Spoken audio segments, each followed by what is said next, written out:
And Ukraine's health ministry says at least 350 civilians, including 14 children, have been killed since Russia's attack began last week. Ukraine has also asked the United Nations highest court to stop the invasion, accusing the Kremlin of planning genocide in Ukraine. For more now, we're joined by retired Air Force Lieutenant General Richard Newton. Thanks for being on the show again tonight. And I want to start with some big news today. Putin ordering Russian nuclear deterrent forces to be on alert. What does that mean, and what are the ramifications?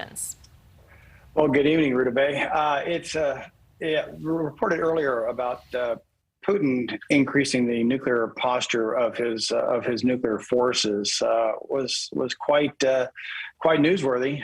It's significant, I think, because for a couple of reasons. Number one, he is again, I believe, as we've talked about last night, he is off his timeline in terms of the invasion itself. Point one. Point two, he saw that Germany today announced that they are going to increase their defense spending to increase it above 2%, which is really significant because that is at historically high levels for Germany's contribution to the NATO allies, and raising their defense spending is key at this point in terms of showing NATO unity. And the third point is some people have said, I listened to the remarks of Dr. Lisa Condi Rice, who was former Secretary of State, whereby she says it appears that he is off his game, almost erratic, because she's met with him several times.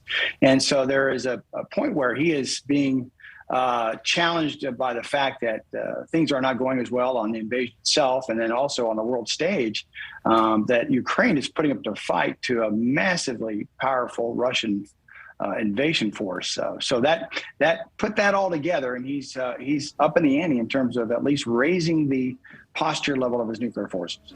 And President Zelensky on the Ukraine side says Ukraine is creating a foreign legion for volunteers from abroad to come and fight. That seems like an unusual appeal in a conventional war. Does this happen often? And are we seeing people actually take up that call?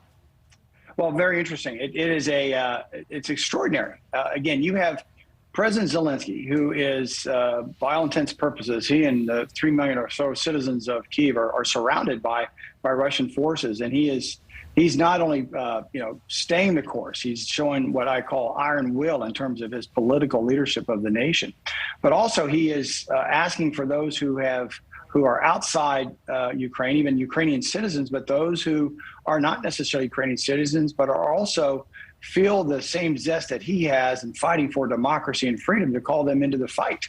It's extraordinary. And so he is playing an information operations campaign and trying to not only influence his own citizens, who have done remarkable up to this point in his military, but also to influence Putin in terms of pushing back to him, from the strategic communication level that he's playing with here. It's quite remarkable.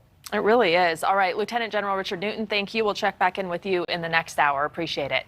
Thanks for watching. Click the red subscribe button below so you can get more of NewsNation's fact-driven, unbiased coverage.